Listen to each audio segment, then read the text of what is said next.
It is extremely unfortunate that this discussion of Prop 25 has taken such a partisan character, because I think every citizen in our great state of California has run out of patience for the fact that we cannot pass a budget on time.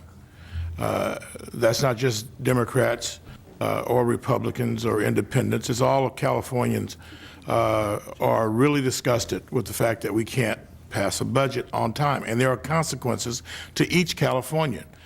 Businesses suffer, schools suffer, citizens suffer, all of us suffer from it.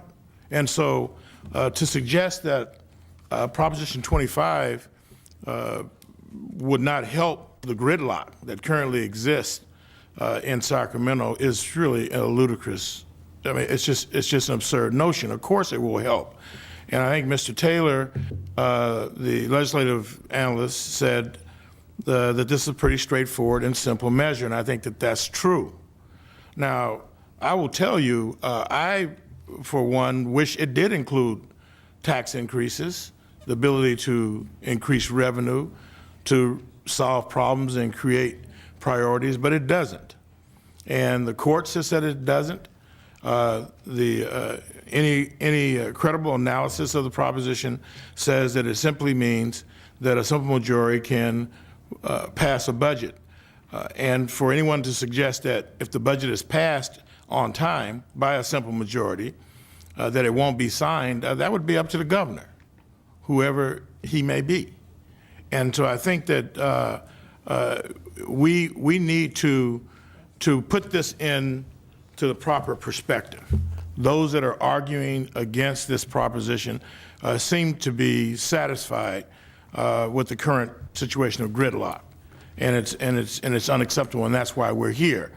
We're not all satisfied because the question of revenue still has to be addressed in the future. But I would suspect that with the passage of 25, come the constitutional deadline, a budget will be passed, and then it will be, and it may be passed with the revenues that exist, and it may be signed by a governor that wants to move the state forward. It doesn't eliminate the ability for 2/3 of the House to come together and agree that we need more revenues to fund priorities like schools. But that is really clear, and it's just disturbing to me that this campaign has started off. On my way to Sacramento today, driving up here, heard an ad that talks about Proposition 25 will raise taxes on the citizens in California, raise your income tax, your home tax, this and every tax possible. That's a very disingenuous campaign. It's not an honest campaign. And to try to confuse voters about a measure, a straightforward measure like this, I think is extremely unfortunate and doesn't serve the state. And so I would ask Mr. Taylor again, in your opinion as legislative analyst, does this proposition raise taxes or allows for a simple majority of tax increases on the people of the state of California? Well, again, I'm not a lawyer, so I'm not trying to be legislative counsel, but I think it's there's be a huge burden that people trying to make that argument would have in going to the courts. That is, I think the 2/3 vote to increase taxes would still be in place. Thank you, and I hope that as this matter goes forward, that the people of California read the initiative, and that's what this hearing is supposed to be about, us clarifying the purpose of the initiative. And this initiative doesn't raise taxes. It simply streamlines the process that allows a simple majority to go on the record and to be held accountable for a budget on time that may or may not be signed by whoever is governor. And I would ask the proponents of Prop 25 is that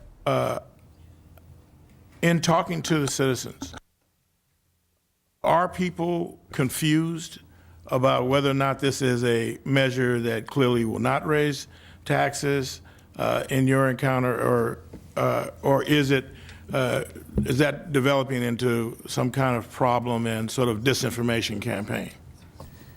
Well, certainly it is. It's problematic when someone suggests that something that simply isn't accurate and makes the job of educating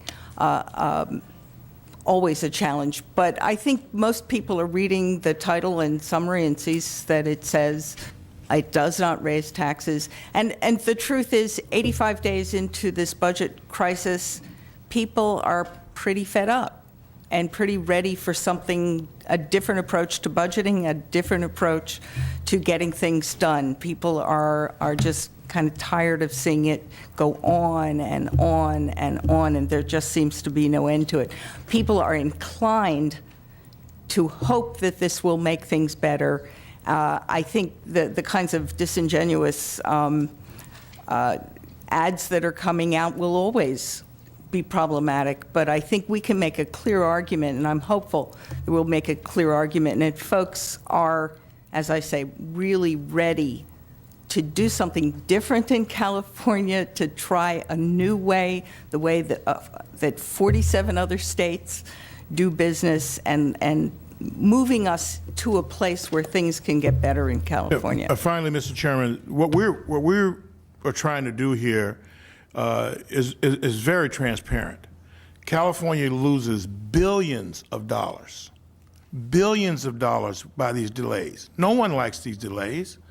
Our projects are stalled, and we can't put projects and infrastructure projects on the street. Our bond rating suffers as a result of the delays. So what difference does it make? It makes a big difference to California's ability for its bond rating.